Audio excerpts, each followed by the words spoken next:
ये स्टार्ट। तो कुछ बैकग्राउंड देख लेते हैं कैसे हमारा ये जो संविधान है इवॉल्व हुआ। इवॉल्व करना वर्ड समझ में आना चाहिए। इवॉल्व करना मतलब क्या? नहीं, इवॉल्व करना मतलब होता है मान लो हमारी जिंदगी भी इवॉल्व करती है। हम लोग कभी छोटे थे, बेबीहुड था, बॉय चाइल्डहुड आया, बॉयहुड आया, यूथ आया, वो बूढ़े हो जाएंगे लोग। ये एक इवोल्यूशनरी प्रोसेस है, स्टेज है इवॉल्व करना।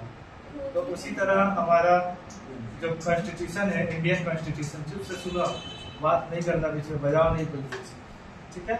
तो हमारा कॉन्स्टिट्यूशन जो है वो भी इवॉल्व किया हुआ, इवॉल्व करके आया है, बहुत सारे इवोल्यूशनरी प्रोसेस से गुजरा है। ये इवोल्यूशनरी प्रोसेस हमें कहाँ मिलेगा? कुछ इवेंट्स हुए थे ब्रिटिश एरा में, ठीक है। ब्रिटिश युग जो था उस टाइम में बहुत सारे, पहले सुन लो फिर मैं लिखवा देता हूँ, ठीक है। तो बहुत सारे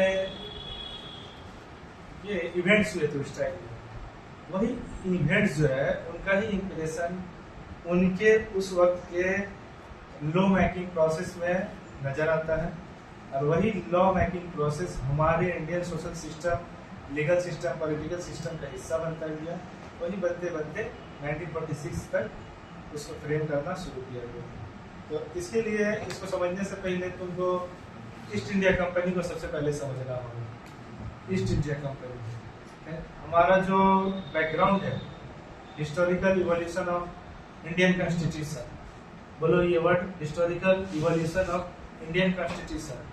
इसमें इसको दो पार्ट में देखेंगे। एक पार्ट क्राउन रूल के टाइम में, एक पार्ट कंपनी रूल के टाइम में, एक पार्ट क्राउन रूल के टाइम में।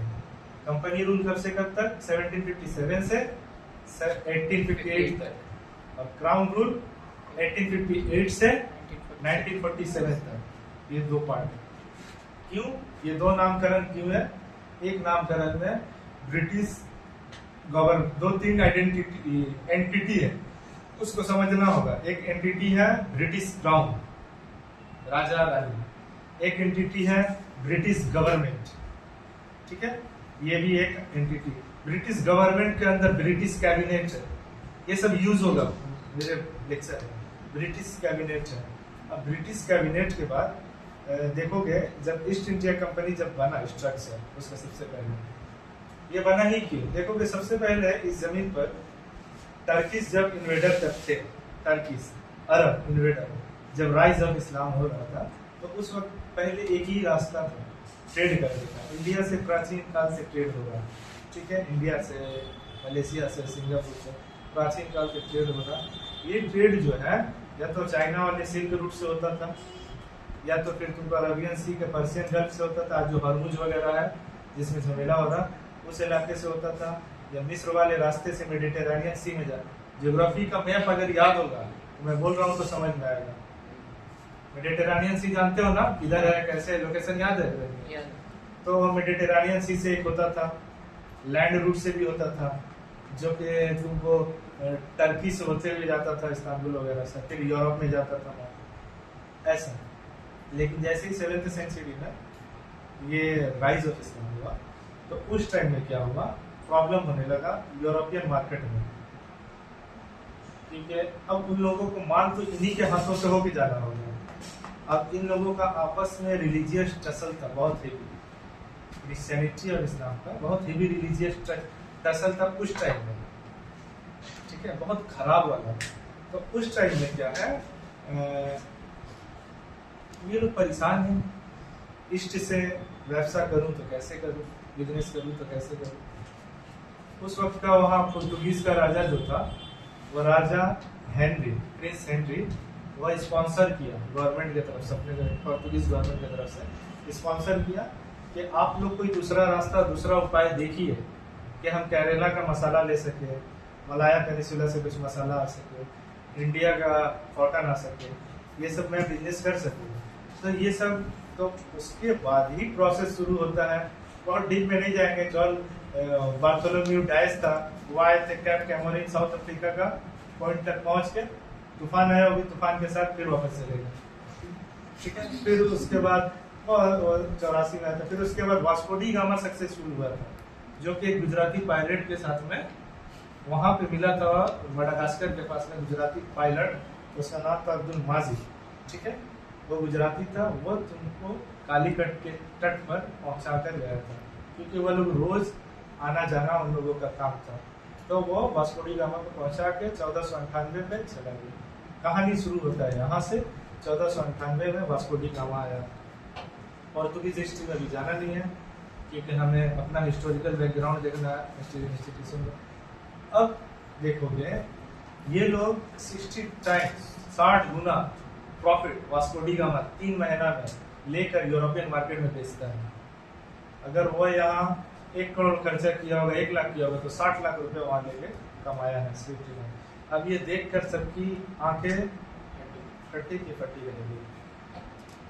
ये इतनी प्रॉफिट है ईस्टर्न बिजनेस में। तो और देश है वहाँ, बहुत सारा देश, इंग्लैंड है, डच है, नीदरलैंड, स्वीडन का है, सबको लगा के हम भी करें ट्रेड ईस्ट कंट्रीज के साथ। समझ में यहाँ पर। तो वह तो ढूंढ लिया रास्ता। अब रास्ता वो ढूंढा है तो मोनोपोली भी तो उसका चाहिए था। सी रूट का रास्ता ढूंढा है, बहुत घूम कर आना होता है ना। पहले बहुत शॉर्ट रास्ता था, ये बाईपास करना था टर्किश ऑक्यूपेशन को, बाईपास करना था, बाईपास करके अपना बिजनेस करना था। तो इन्हीं को देखकर इंग्लैंड में बहुत सारे ट्रेडर्स थे, मर्चेंट्स थे, व्यवसायी लोग, वह लोग एक ग्रुप बनाते हैं, और ग्रुप बनाकर उसी का नाम ईस्ट इंडिया कंपनी होता है। कब बनाते हैं? 1599 में अराउंड इतना ही बनाते हैं। फिर उसके बाद इसको लेजिटिमेसी देने के लिए, लीगलाइज करने के लिए, परमिशन लेने के लिए कि ईस्ट में मैं बिजनेस करूंगा, आप मेरे सरकार है, आप मुझे परमिशन दीजिए। तो उस वक्त की क्वीन एलिजाबेथ फर्स्ट जो थी वो परमिशन देती है, चार्टर देती है कि one and only east India company, not कोई दूसरी कंपनी इंग्लैंड की इंडियन सब कॉन्टिनेंट में या ईस्टर्न बिजनेस में, एशिया में बिजनेस नहीं करेगी। समझ में आ रही है बात? सिर्फ उसको मोनोपोली मिली। 31 दिसंबर 1600 में ये हो गया, उस परमिशन चार्टर मिल गया क्वीन एलिजाबेथ फर्स्ट को। अब वो लोग कुछ दिन आते हैं, आते आते कुछ टाइम साल लगता है, इंडिया तक आते हैं। क्यों? वो पोर्तुगीज लोग का प्रॉफिट देखा था। 100 साल पहले से इस जमीन पर इंडियन सब कॉन्टिनेंट में पोर्तुगीज पहले से है, और 100 साल में अपना पूरा दबदबा बना चुके हैं। तो ये जो उनका दबदबा बना है, कोई आके थोड़ी ना एक पल में खत्म कर देगा। तो अब इनका जब एंट्री होना होता है, तो इनके एंट्री पे क्या हुआ? सुनो, बात नहीं करो। तो इनके एंट्री पे पोर्तुगीज रुकावट करते हैं। कोई भी बिजनेस नहीं चाहेगा अपना बिजनेस राइवल खड़ा हो सामने, तो रुकावट करते हैं। तो रुकावट करने ये लोग जैसे तैसे करके जहांगीर के, मुगल उस वक्त के मुगल जहांगीर के, कैसे कैसे कुछ परमिशन, ट्रेड परमिशन ले लेते हैं, लेकिन पक्का नहीं लेते। पक्का तो मिलता है जब ये लोग पोर्तुगीज को युद्ध में हराते हैं, तभी ये लोग मुगल लोग इंटरेस्ट हो जाते हैं। पोर्तुगीज को हरा दी है, इतना नेवल सुप्रीमेसी थी उसकी, तभी उसको अलग से। वरना फिर जब यहाँ आए तो मुगल एम्पायर में या मराठा एम्पायर में सब जगह के जो राजा थे उनसे परमिशन लेकर अलग अलग जगह पे इंडियन सब कॉन्टिनेंट में ये अपना फैक्ट्री बनाना शुरू किया। सबसे पहले मासूलीपट्टनम में बनाए थे, आंध्र प्रदेश के मासूलीपट्टनम में।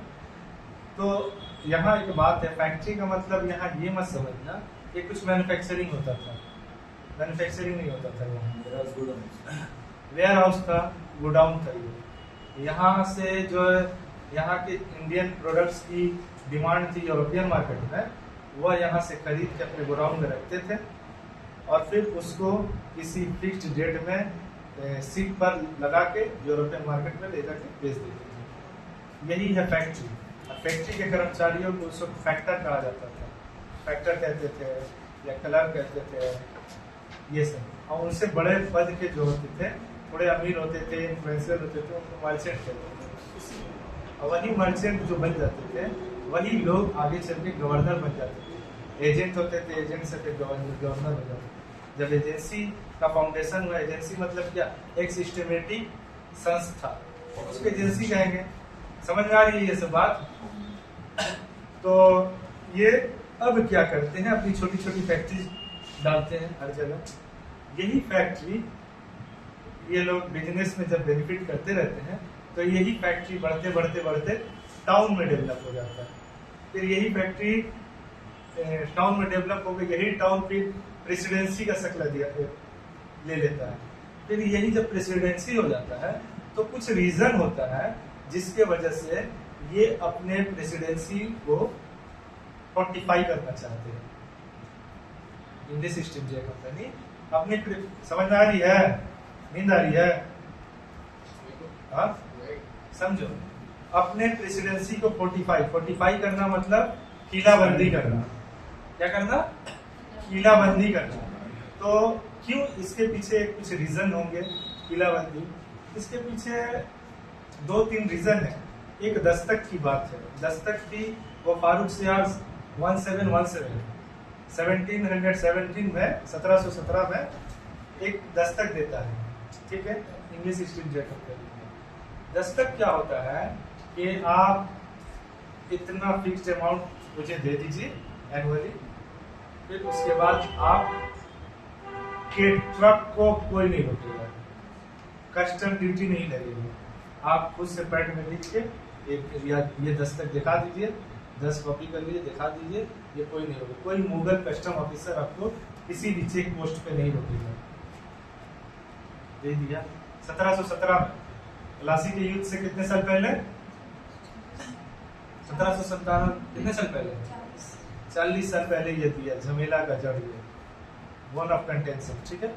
ये दस्तक दिया। दस्तक समझ गया ना? किसी भी माल गुजारी के लिए चेक पोस्ट होते हैं। देखोगे तुम टोल टैक्स पे जाओगे तो ट्रांसपोर्ट के लिए चेक लगते, पैसा लगता है, मालगाड़ी के लिए लगता है। तो उसी तरह वो दे दिया, उसको Magna carta of east India company कहते हैं। मतलब उन लोगों के लिए मतलब बहुत बड़ी बात है। तो ये चीज हुआ, एक दस्तक प्रॉब्लमेटिक मैटर हुआ। इससे क्या होता था कि कंपनी का जो अंदर में, अब आओ कंपनी का प्राइवेट ट्रेड से बात करते हैं। ये तो इवोल्यूशन हुआ, प्राइवेट ट्रेड होगा। प्राइवेट ट्रेड किसे कहते हैं? प्राइवेट ट्रेड उसे कहते हैं जो एक तो ईस्ट इंडिया कंपनी के डायरेक्ट पेरोल पे अपॉइंटेड है। ये बात समझ में आई मेरी? ईस्ट इंडिया कंपनी के डायरेक्ट पेरोल पे अपॉइंटेड है, उसका सैलरी ले रहा, फिर अपना भी प्राइवेट बिजनेस कर रहा है, क्योंकि उसको भी तो हर चीज की जानकारी है, प्राइवेटली कर रहा है। बहुत से लोग हैं जो काम भी करते हैं, शाम तक काम खत्म हो गया, अपना ड्यूटी करके आए, शाम से 6 बजे से दुकान खोल दी है।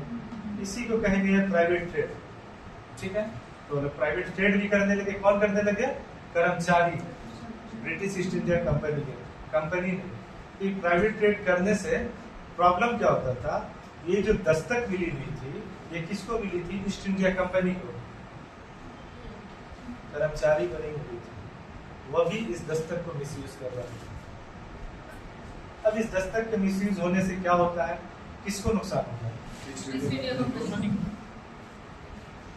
अगर ये एम्प्लॉय करेगा तो ईस्ट इंडिया कंपनी को नुकसान होगा, और उससे भी ज्यादा नुकसान किसको होगा?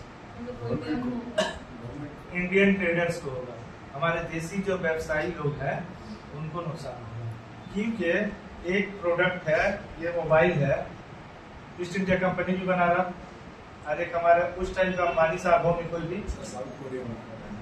आप ही का छोड़ो, उस टाइम का सिचुएशन को समझो। मोबाइल नहीं था उस टाइम, हटाओ, कुछ भी चीज होगा, ये समझाने के लिए मैं बता रहा था। मान लो उस टाइम में कुछ ईस्ट इंडिया कंपनी बना रहा, उसका इधर उधर से माल, गोडाउन से माल, मार्केट से इधर उधर जो हो रहा, तो उसको तो कोई कस्टम देना नहीं होता। लेकिन इंडियन जो हमारे व्यवसायी लोग थे, व्यवसाय कर रहे थे, बिजनेस में, उनको तो उनका ट्रक का मुगल चेक पोस्ट पे उनको कस्टम देना पड़ रहा है। लॉस में कौन जा रहा? हमारा इंडस्ट्री जा रहा है, इंडियन इंडस्ट्री, हमारा ट्रेड जा रहा है यहाँ का। और ये ट्रेड जा रहा तो मतलब यहाँ का पैसा भी जा रहा है। इसीलिए देखो, इसीलिए कहते हैं सोने की चिड़िया, जो आया निकल गया। कैसे कहते हैं कि ये अगर वो काम प्रॉफिट कर रहा ईस्ट इंडिया कंपनी, वो पैसा कहाँ लेकर जाएगा? अपना घर इंग्लैंड लेकर, वो पैसा फिर आएगा नहीं, ठीक है। लेकिन अगर हमारे इंडियन ट्रेडर्स जो पैसा प्रॉफिट करते हैं, उसका टर्नओवर कहाँ होता है? इसी जमीन पर होता है। दस्तक का मिसयूज देखो, ये एक बोन ऑफ कंटेंशन बना, झगड़ा का, झमेला का जड़, एक रीजन मिसयूज करने लगा। मतलब जब ये लोग आया, जब प्लासी बना मैटर, प्लासी का युद्ध जब हुआ, तो कब हुआ? 1757 में प्लासी का युद्ध हुआ। उस युद्ध में सिराजुद्दौला दिया कब था? 1717 में फारूक सियार दिया था दस्तक, ठीक है। और 1757 में एक युद्ध हो रहा, लेकिन जब युद्ध हो रहा, या फारूक सियार भी उतना मजबूत रूलर शासक नहीं था, सब डाउनफॉल के तरफ था, सब बेकार हो गया था। इसीलिए ना डाउन हुआ, खत्म हुआ। बेकार होना ही होगा तभी डाउनफॉल होगा, वरना नहीं होगा। तो फारूक सियार खुद नहीं चला पा रहा, खुद उसको अपने कस्टम ऑफिसर पे यकीन नहीं है, तो क्या कर रहा? वो फ्रेंचाइज कर दे रहा अपने कुछ अमाउंट के बदले में, ले जाते हो, हमको इतना पैसा है, क्योंकि उसका सिस्टम पूरा खराब हो चुका था, मुगल सिस्टम से। तो उस वक्त क्या होता, लेकिन उस वक्त बंगाल का नवाब बहुत मजबूत थे, दिल्ली के मुगल से ज्यादा मजबूत थे बंगाल के नवाब। लेकिन बंगाल के नवाब मान सम्मान देते थे, कमजोर होने के बाद भी क्या है, दिल्ली के मुगलों को मान सम्मान करते थे, झगड़ा करने के या उनसे अलग हो जाए, उन्हीं के साथ में क्या है। तो ये चीज अब दस्तक हुआ तो हुआ, बहुत सारे कस्टम मुगल ऑफिसर्स नहीं मानते थे, तो दिखाते हैं प्राइवेट ट्रेड का भी मैटर होता था, वह दस्तक मिसयूज कर रहा, तो दिखा रहे तो बोल रहे कि नहीं कस्टम देना होगा, नहीं देते तो पिटाओ, माल लूट फूट हो जाता था।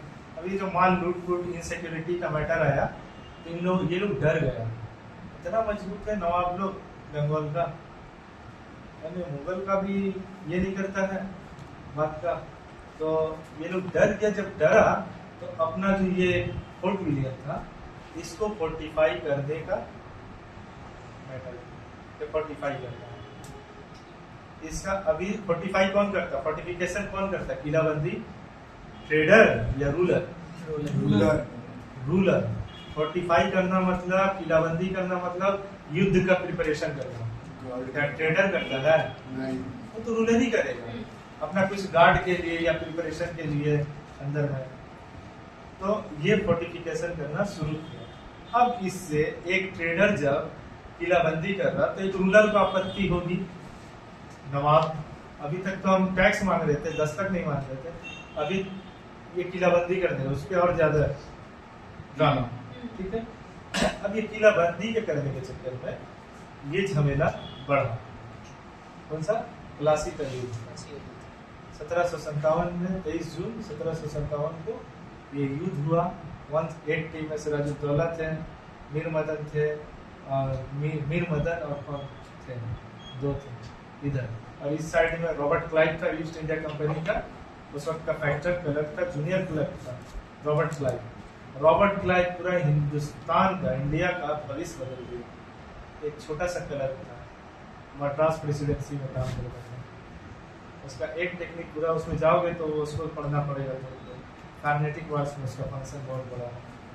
तो रॉबर्ट क्लाइव जो है इस युद्ध में इस साइड ले लेता है, क्या बोलते हैं उसको, मीर जाफर को, उसका बेटा रहता है मीर जाफर, एक कासिम भी रहता है, तो सिराजुद्दौला को हरा देते हैं, मार देते हैं। अब क्या हुआ, अब इनको रोक टोक करने वाला कोई नहीं, आराम से बिजनेस करेंगे, इंडियन बिजनेसमैन को भी पीछे पछाड़ते जाएंगे और अपने आगे चले जाते जाएंगे। अब ये जब हो गया, इनको अभी तक ये सोच नहीं था कि मैं शासन करूंगा, शासन का सोच, इनको एक चीज चाहिए था, मुझे बिना रोक टोक का काम चाहिए, किसी को टैक्स नहीं देगा, इनको यही मतलब था। अभी तक इनके दिमाग में ये नहीं था कि टेरिटोरियल सुप्रीमेसी करेंगे।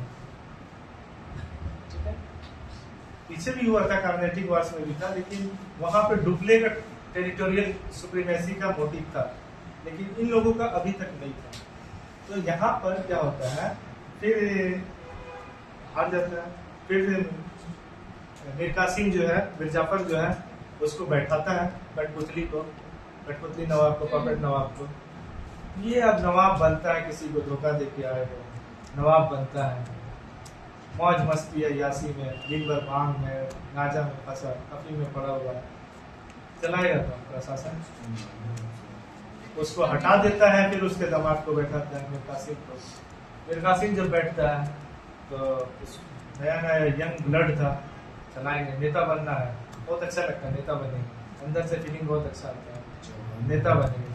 जब पिटाई पड़ता है डाउनफॉल पर, तब सब नेतागिरी खत्म हो जाता है, तो बना। लेकिन क्या होता है, कोई अगर किसी को बनाता है नेता, रॉबर्ट क्लाइव फिर उसको अपॉइंट किया मीर कासिम को, तो वो सोचा कि मेरा ये एहसान बंद रहेगा हमेशा। तो उसके साथ क्या ना उल्टा क्लिक कर गया रॉबर्ट क्लाइव से, उसका अचानक से अंदर का जमीर जाग गया, ना ये हम अपने देश को ही खा रहे, अपने देश के ही व्यवसाय को खा रहे, इन लोगों को पैसा लेके जा रहा, हमारे यहाँ जो बिजनेस है, ट्रेडर है, देसी ट्रेडर है, वो लोग तो नुकसान पे नुकसान, कारखाना बंद हो रहा, दुकान बंद हो रहा, हम लोग का इंडस्ट्री बंद हो रहा, कुछ चल ही नहीं रहा इन लोगों के सामने। तो इसका अचानक से जमीर जाग गया। जागने के बाद ये क्या किया, जो रॉबर्ट क्लाइव कभी सोच भी नहीं सकता था, सबको दस्तक माफ, पहले तुम लोग को माफ था, अभी इंडियन ट्रेडर को भी लगेगा, कोई टैक्स नहीं लेगा, जब तुम लोग भी आराम से बिजनेस करो। अब इसको खल गया, लग गया बात, ये बात कैसे, अब हम सुप्रीम कैसे रहे, बराबर कर दिया आपको, इंडियंस के साथ बराबर कर दिया, सुप्रीमेसी है।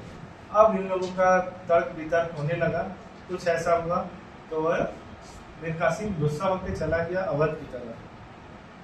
ठीक है, नवाब ऑफ अवध सुजाउद्दौला की तरफ वहां जाता है। वहां जाने के बाद अब उसका खोपड़ी गुस्सा में काम नहीं कर रहा, अब इसको हटाएंगे, अंग्रेजी शासन को इधर से हटाना है। अब वो दिमाग बोटी लगाना बिछाना शुरू कर दिया। नवाब सुजाउद्दौला जो है नवाब ऑफ अवध को रेडी करता है, फिर शाह आलम सेकंड को रेडी करता है, दिल्ली का जो मुगल, उसको रेडी, तीनों का ट्राइब अलायंस बनता है। अलायंस बनते बोलते चलो बक्सर लड़ते हैं, कब 1761 में, चलो बक्सर के मैदान में लड़ते हैं। फिर लड़ता है, तीनों मिल के नहीं हरा सका, इतना कमजोर था, तीनों मिल के नहीं हरा सका रॉबर्ट क्लाइव की छोटी सी टुकड़ी को। ठीक है, हार जाते हैं बक्सर की जंग में। उधर तो उधर अभी जाना नहीं था, बोल रहे सेम चीज हुआ कि इसका इधर कुछ जीता था, उसमें बहुत हजार का बाबा भी मार दिया, बाबर का पूरा आर्मी नहीं बोलता, नहीं बाबर का एक टेक्नोलॉजी मैटर है, वो स्पेशलिस्ट टेक्नोलॉजी उस वक्त का वो, हालांकि मंगोल में उसको यूज किया गया था, मंगोल जो चंगेज खान के एम्पायर में यूज किया गया था, सबसे पहले वही आविष्कार हुआ था, लेकिन बाबर उसको नीली यहाँ इंट्रोड्यूस किया था, बारूद को, जिसको हम लोग लेमन टर्म में बारूद कहते हैं, गन पाउडर, वही उसका मेन चीज था, जिससे वो इब्राहिम लोदी की इतनी बड़ी सेना को हराया था। और उस पर से ट्रेन से टेक्निक, बहुत एक टेक्निक उसका वार टेक्निक से वो जीता था, बाबर। छोड़ो, उस पर नहीं जाते था, हमको आना है अपने कानून व्यवस्था कैसे डेवलप हुआ उस पर आना है। ठीक है, इतना युद्ध करने के बाद हाँ ऐसे ही होता है, तब आहिस्ता आहिस्ता रहेगा। ये तो अभी है रेगुलेटिंग एक्ट 1773 का बैकग्राउंड है, ये पूरे कॉन्स्टिट्यूशन का बैकग्राउंड नहीं है, ये उसका बैकग्राउंड है। तो वहां से ये होते हुए आता है, सुनो, तो वहां से ये होते हुए आता है, हार जाता है। तो हारा हुआ बंदा क्या करेगा, उनको सभी कंडीशन शर्त मानने होंगे। शर्त क्या है, संधि है। संधि कहाँ होता है, इलाहाबाद में होता है। क्या नाम है उसका, ट्रीटी ऑफ इलाहाबाद। कब होता है, 1 साल बाद होता है। ट्रीटी में बहुत सा साल के सेकंड के साथ कुछ होता है, पेंशनर बना देता है। फिर सुजाउद्दौला का अवध का एक पार्ट ले लेता है काबला, ठीक है। इसके साथ मीर कासिम कहाँ गायब हुआ पता नहीं चला, ठीक है, मीर कासिम का। लेकिन एक चीज हुआ, मुगल राजा से और ये ले लिया, दीवानी राइट ले लिया, बंगाल बिहार उड़ीसा, 3 जगह का ये पूरा बंगाल ही था। दीवानी राइट और सिविल जस्टिस, ये 2 राइट क्या कर लिया, मिल गया उसको। ये क्या है 2 राइट, ये 2 राइट टू कलेक्ट रेवेन्यू या राइट टू कलेक्ट टैक्स, ठीक है। एक ये था राइट मिला उसको इस ट्रीटी के अंदर, संधि के अंदर, और एक मिला कि right to dispense civil justice. तो ये बोला रॉबर्ट, ये लोग बोला अरे सब ठीक है, जब पैसा लेंगे तो थोड़ा 2 भाई में झगड़ा हो रहा, जाके संभाल देंगे, इंसाफ कर देंगे। ऐसा था सिविल जस्टिस। हस्बैंड वाइफ में झगड़ा हो गया, हमको बोला चलो हम संभाल देंगे, तो सिविल जस्टिस का भी दायित्व ले लिया। अगर उसको नहीं, घर जो फैमिली झगड़ा करेगा वो पैसा कैसे देगा उसको, जो फैमिली झगड़ा हुआ रहेगा तो उसको कैसे मिलेगा, तो इस हिसाब से उसको दे दिया। तो अब यहाँ बोलो, एक तो फोर्टिफिकेशन ट्रेडर का काम नहीं है, सेकंड टैक्स कलेक्टर का काम तो ट्रेडर का नहीं है, ट्रेडर का है, इसका है रूलर का है। ये कहानी फिर से हुई, ये टैक्स कलेक्शन का काम रूलर का है। यही क्या होता है, पहले तो नहीं, अभी भी नहीं, तो टैक्स कलेक्शन वहां पे क्या होता है, 1757 में पैसा वगैरह भी ले रहा था, सब चीज ले रहा था। इस ट्रीटी का निजामत एक पार्ट है, एक दीवानी पार्ट है, एक निजामत पार्ट है। निजामत में क्या है कि वही लोग, नवाब जो है, पपेट नवाब, कठपुतली नवाब, वह जो है बाकी सब मैटर देखेगा कलेक्शन को छोड़कर। बाकी सब मैटर में क्या, जलजला आ गया, अर्थक्वेक आ गया, नदी फ्लड आ गया, इस सब में कौन देखेगा, तो उस वक्त का नवाब ही देखेगा जो पपेट है, कठपुतली है। ऐसा कौन ले रहा, नागरिक से ईस्ट इंडिया कंपनी। काम कौन कर रहा, बगैर पॉकेट में पैसा का काम कर सकेगा, तो ये सिस्टम कितने दिन लास्ट करेगा, 7 साल चलता है, 65 से 72। इसका नाम है डुअल गवर्नमेंट, एक पार्ट है निजामत, एक पार्ट है दीवानी, ये 7 साल चलता है। ये लोग सिर्फ युद्ध में जीता है, और दीवानी का भी काम ये लोग नहीं किया। ये लोग जानता है कैसे टैक्स कलेक्शन करना होगा। तो इंग्लैंड का आदमी आके तुम्हारे किसी मोहल्ला से उठा लेगा पैसा, उस किसान को यहीं का पुराना जो लोग है वही पहचानता होगा, तू किसी मोहल्ला से पुराना था, जाके यहाँ से तू उठा, यहाँ से जाके तू उठा, यहाँ से कलेक्शन कर। तो पुराने लोग ही, अपना कुछ नहीं किया ये लोग सिर्फ पैसा लिया, सिर्फ एक काम किया था, युद्ध जीता था ट्रेडिंगबाजी से, ठीक है, युद्ध जीता था, ऐसा बात है। तो यहाँ से अब ये लोगों का टेरिटोरियल परफॉर्मेंस शुरू है। एक्सपेंशन अभी नहीं हुआ, अभी एक्विजिशन पहला ये शुरू है। तो यहाँ से क्या होता है, यहाँ पे एक मैटर है, पहली बात तो प्लासी के जंग युद्ध के बाद ही ये लोग जाता था पैसा लेके वहाँ इंग्लैंड में जमीन, होटल, संसद का सीट भी खरीद ले रहा, सब चीज खरीद ले रहा, सब वहाँ का आदमी लोग था। यहाँ का जो जाता था स्टाफ एम्प्लॉयज, उसको वहाँ के लोग नबोब के नाम से बोलते थे, नबोब हो गया, नबोब, समझ में आई ये बात, नबोब हो गया। तो वो जो क्या है, तो अचानक से ये देखा एक पॉइंट, ये ब्रिटिश गवर्नमेंट, ब्रिटिश क्राउन ये वो देख रही है कि हमारी एक प्राइवेट कंपनी, उस टाइम का बंगाल लगभग पूरा वर्ल्ड में सबसे रिचेस्ट प्रोविंस था। सोचो कितना खजाना में रुपया होगा, शाही खजाना में, उसको पूरा लूट के गया। रॉबर्ट क्लाइव ब्रेड काटने वाला सुई से सुसाइड करके नशा किया, पहले नशा करके कैसे कैसे काट करके मर गया। ऐसे तुम किसी को लूटोगे, सबका थोड़ा उसमें नहीं जाना, इमोशनल मैटर हो जाएगा, ठीक है, हिस्ट्री नहीं, पॉलिटिकल का बैकग्राउंड। तो ये चीज हुआ। तो उसमें फिर क्या हुआ ये तो लोग देख रहे हो, तो अच्छी बात है, ईस्ट इंडिया कंपनी मेरी बहुत अच्छी कंपनी है, अभी राजा को भी हरा दिया, इसका कर्मचारी सब अच्छा पैसा कमा के आ रहा है। लेकिन एक मिसमैच होता है 67-68 में, 1767-68 में ये बैंक ऑफ इंग्लैंड में लोन अप्लाई करता है। मिसमैच। अब खटका वहां के ब्रिटिश पार्लियामेंट को और ब्रिटिश राजा रानी क्राउन को। क्या बोला, अरे कंपनी लोन मांग रही है और उसके कर्मचारी इतना मतलब फल फूल रहे हैं, कैसे? तो जब उनको खटका लोन मांगा तो बोला ठीक है लोन देंगे, लेकिन अभी थोड़ा रुको। एक इंक्वायरी कमेटी बैठाई। इंक्वायरी कमेटी में ये फाइंड आउट किया गया कि क्या रीजन है कि कर्मचारी इतने अमीर पे अमीर होते जा रहे और कंपनी फकीर पे फकीर होता जा रहा है ना। इसका फाइंड आउट किया रीजन, वही प्राइवेट ट्रेड एक था रीजन। और ये इन्वॉल्व हो गया था राजाओं के साथ युद्ध में, ट्रीटी में, ये सब मैन प्राइवेट ट्रेड का सबसे बड़ा पॉइंट था इसमें। तो ये हो गया। तब बोला ठीक है। उसके बाद एक और इंसिडेंट हुआ जो वो भी आया। इंसिडेंट क्या हुआ था उस वक्त 1770 में एक ग्रेट फैमाइन ऑफ बंगाल आया, लाख लोग मर गए। तो मरे नहीं लोग जो 1757 से लूट रहा ये लोग, उसका 12 साल में तो रंग दिखाएगा। लोगों के पास पैसा नहीं है, किसान के पास, फार्मर के पास बीज नहीं है, अनाज उगाएगा कैसे?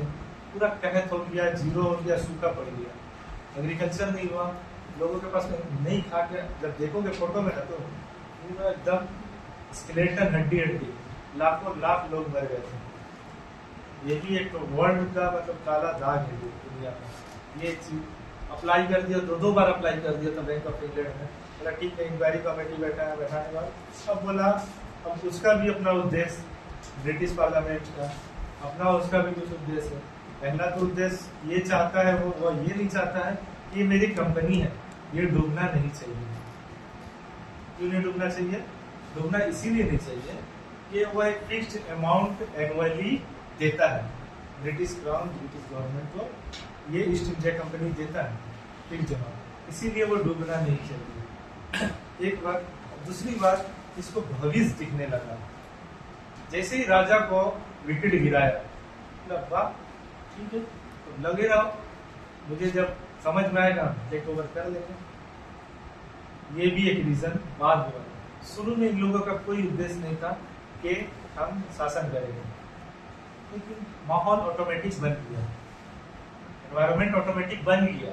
और जब खुला धन रहता है तो सब ले लेता है, ईमानदार आदमी भी ले लेता है, मेरा है या नहीं।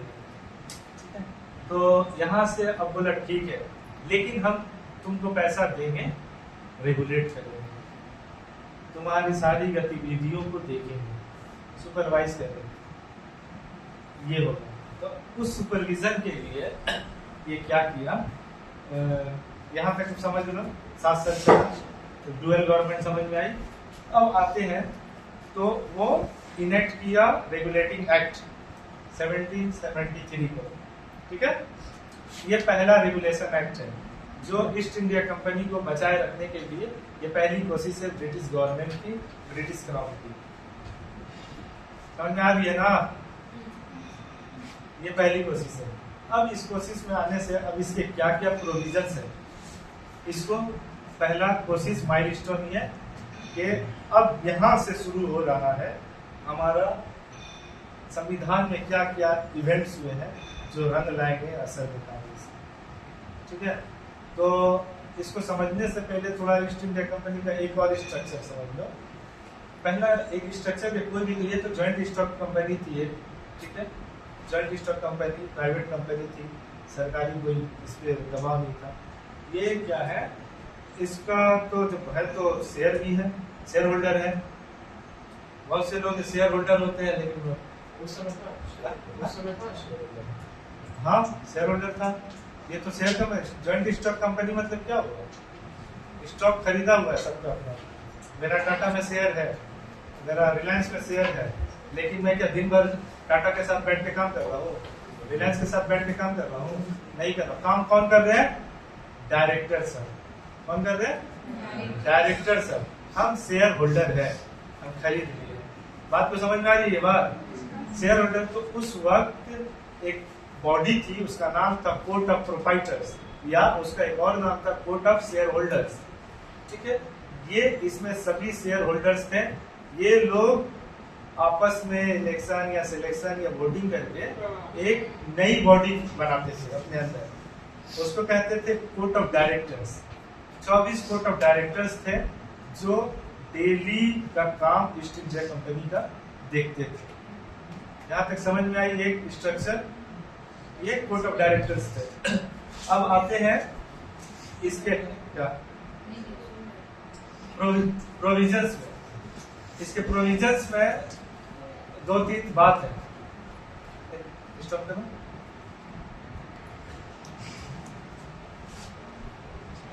रेगुलेटिंग एक्ट, नाम में ही क्या है? रेगुलेशन करना है। इसका नाम ही है रेगुलेटिंग एक्ट 1773।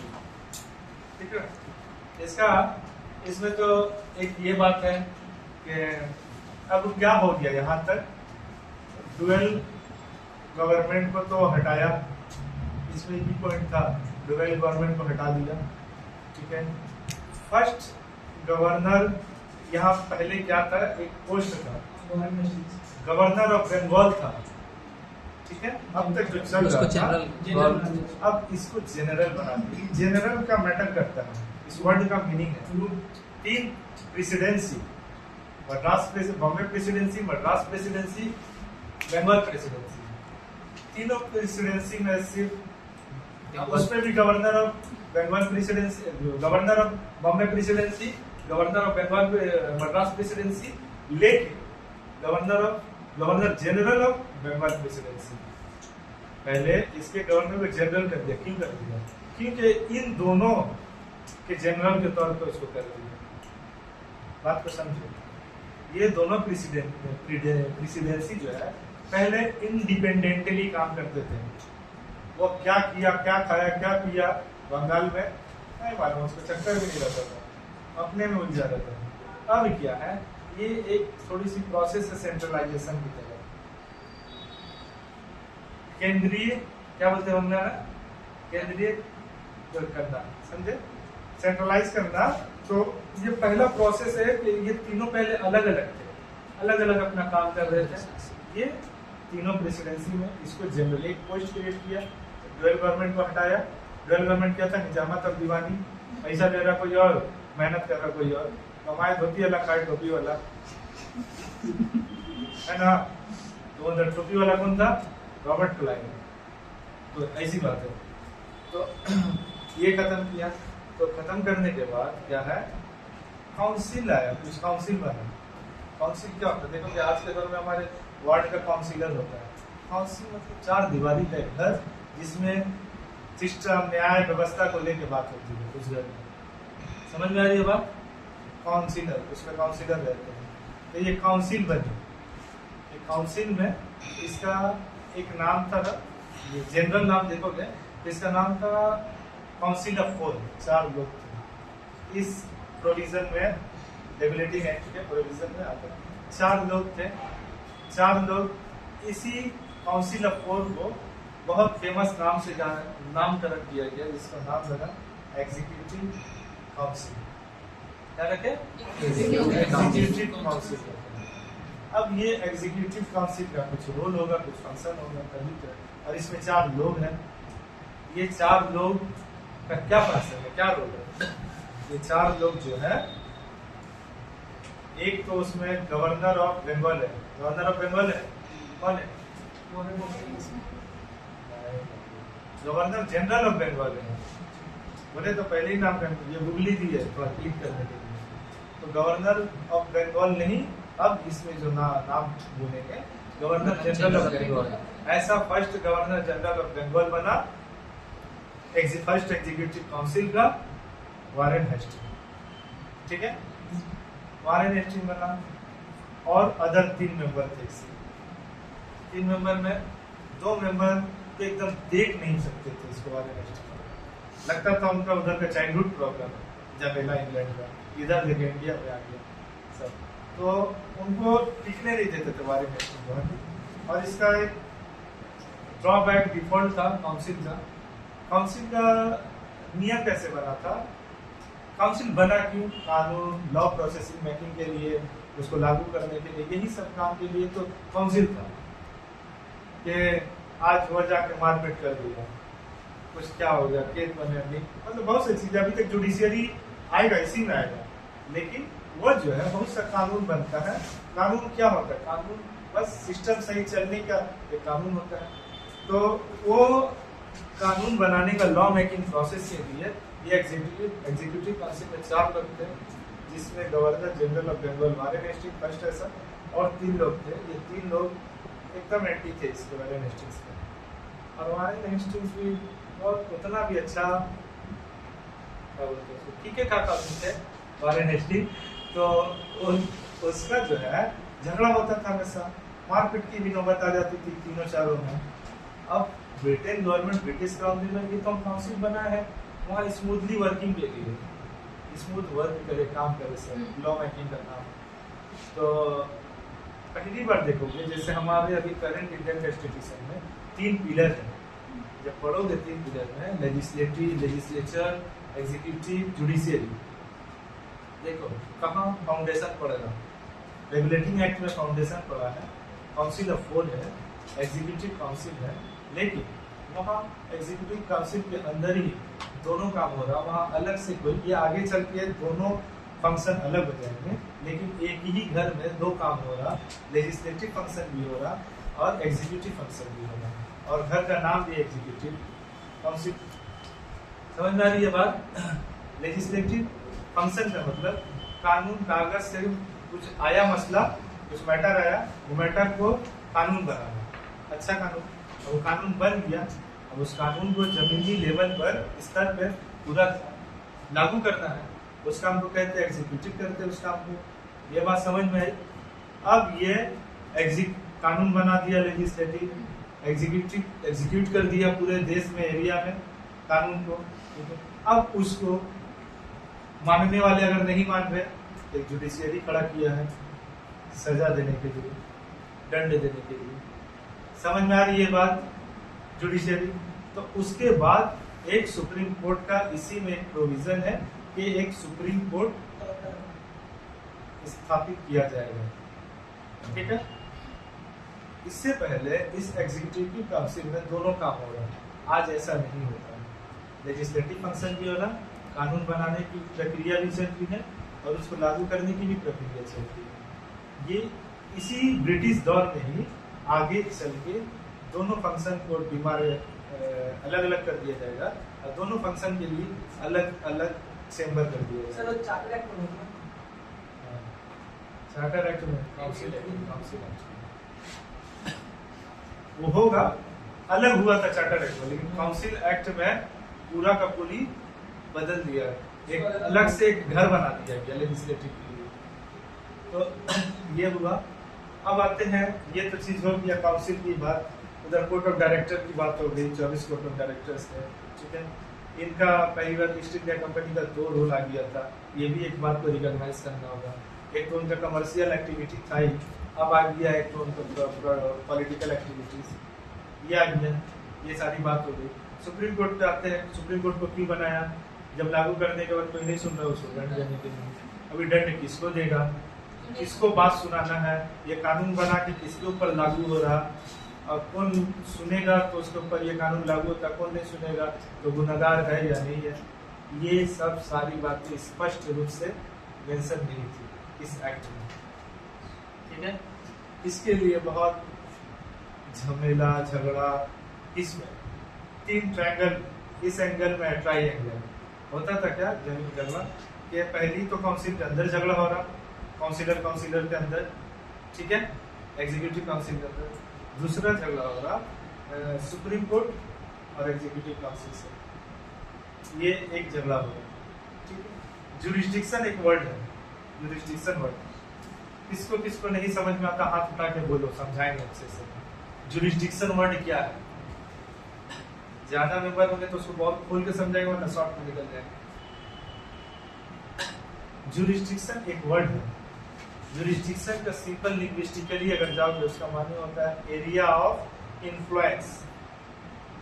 अगर मैं एक मोबाइल गुम किया था अपने कम उम्री में, एक मोबाइल गुम कर दिया किधर, कलकत्ता में, ठीक है, कलकत्ता में धर्मतला। फिर यहाँ आया मैं थाना में रिपोर्ट लिखा था हावड़ा, बोला मुझे उतना आइडिया नहीं था। वो बोला कहाँ गुम हुआ, बोले धर्मतला, बोले वहाँ का थाना बन गया। बोले वाह, नेक्स्ट टाइम सब फिर गुम हुआ मेरा, तो ये गुम हुआ था उधर पाक सर्विस की तरफ। मैं बोला सर यहीं गुम हुआ था हावड़ा के पास लिखो डायरी। तो वो क्यों नहीं कर रहा, उसके जुरिस्डिक्शन में नहीं है वो, समझ में आ रही है बात। ये चीज उसके एरिया ऑफ इन्फ्लुएंस में नहीं है, और वो नहीं करेगा, वो करेगा तो गुनाहगार हो जाएगा, नहीं करेगा तो बचा रहेगा। ठीक है, आप क्यों किसी दूसरे के जुरिस्डिक्शन में इंटरफेयर करेंगे, लीगली नहीं कर सकते। तो उसी तरह सुप्रीम कोर्ट का जुरिस्डिक्शन ठीक से क्लैरिफाई नहीं किया हुआ था, काउंसिल का जुरिस्डिक्शन क्लैरिफाई नहीं किया हुआ था, काउंसिल का एक एक मेंबर का जुरिस्डिक्शन काउंसिल ने क्लैरिफाई नहीं किया था कि किसका क्या काम है, function, role and function clarify नहीं किया गया था इसमें, इस एक्ट में। ठीक है, तो सुप्रीम कोर्ट बना 1774 में। इस सुप्रीम कोर्ट का पहला चीफ जस्टिस एलिजा इम्पी। ठीक है, बहुत कहानी है इन लोगों का, एलिजा इम्पी की बहुत कहानी है, पढ़ोगे मजा आएगा। वारेन हेस्टिंग, राजा और बनारस, बहुत कहानी है, मारपीट तक भी आ जाते थे। तो ये सब बहुत कहानी है। ये है कौन सा है, रेगुलेटिंग है 73। ठीक है, और कुछ छूटेगा नहीं, छूटेगा। देखो किताब देखो, लिखवाया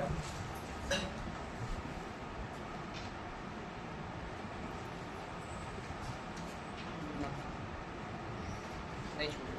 इसको ऑफ करो, ऑफ